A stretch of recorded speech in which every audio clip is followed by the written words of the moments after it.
Mazhoranca është tërhequr nga kërkesa e saj për t'i konsideruar protestat e dhunshme si akte terroriste.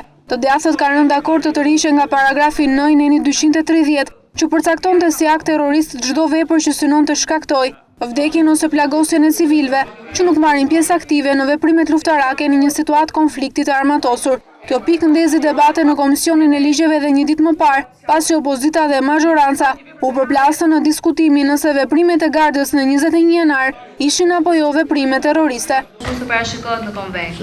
Aktet që shkaktojnë ndërprerjen e një shërbimi të rëndësishëm, sistemi veprimtarie publike ose private, si rezultat i protestës, mosbindjes civile ose ndalimit të punës, nuk do të konsiderohen vepra me qëllime terroriste në kuptimin e këtij. Por puna e komisionit nisi me debate të nxehta për shkak të vonesës së opozitës në mbledhje.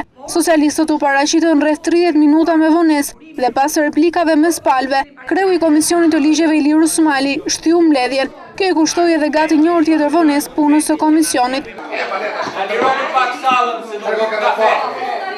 Disiplina është disiplinë.